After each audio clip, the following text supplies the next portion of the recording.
understood and agreed that the author shall have full editorial control over the final manuscript of the work, and the grantor shall have no right to vet, edit, amend, or prevent the publication of the finished manuscript of the work. The sole exception was that, at Dr. Kissinger's request, I would not use quotations from his private papers that contained sensitive personal information. I am glad to say that he exercised this right on only a handful of occasions, and always in connection with purely personal and indeed intimate familial matters. This book has been just over 10 years in the making.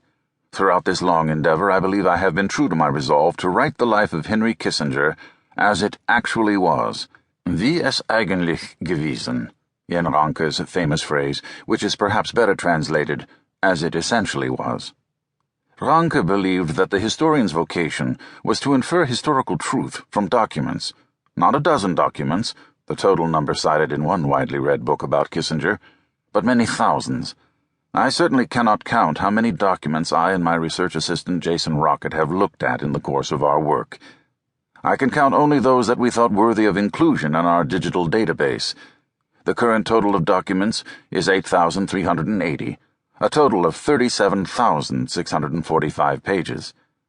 But these documents are drawn not just from Kissinger's private and public papers. In all, we have drawn material from 111 archives all around the world, ranging from the major presidential libraries to obscure private collections.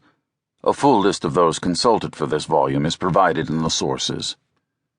There are, of course, archives that remain closed and documents that remain classified. However, compared with most periods before and since, the 1970s stand out for the abundance of primary sources. This was the age of the Xerox machine and the audio tape recorder. The former made it easy for institutions to make multiple copies of important documents, increasing the probability that one of them would become accessible to a future historian.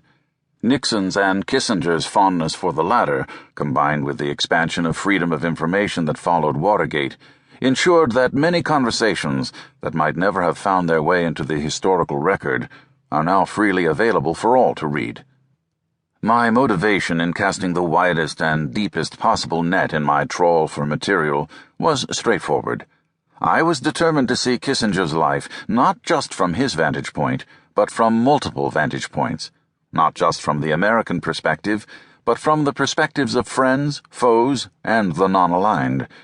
Henry Kissinger was a man who, at the height of his power, could justly be said to bestride the world. Such a man's life requires a global biography. I always intended to write 2 volumes. The question was where to break the story. In the end, I decided to conclude the first volume just after Richard Nixon announced to the world that Kissinger was to be his national security advisor, but before Kissinger had moved into his office in the West Wing basement and actually started work. There were 2 reasons for this choice. First, at the end of 1968, Henry Kissinger was 45 years old. As I write, he is 91. So this volume covers more or less exactly the first half of his life. Second, I wanted to draw a clear line between Kissinger the thinker and Kissinger the actor. It is true that Kissinger was more than just a scholar before 1969. As an advisor to presidents and presidential candidates, he was directly involved in the formulation of foreign policy throughout the 1960s. By 1967, if not before, he had become an active participant in the diplomatic effort to begin negotiations with the North Vietnamese government in the hope of ending the Vietnam War. Yet he had no experience of executive office. He was more a consultant than a true advisor, much less a decision-maker. Indeed, that was former President Dwight Eisenhower's reason for objecting to his appointment. "But Kissinger is a professor," he exclaimed when he heard of Nixon's choice. "You ask professors to study things, but you never put them in charge of anything. I'm going to call Dick about that." Kissinger was indeed a professor before he was a practitioner. It therefore makes sense to consider him first as what I believe he was before 1969.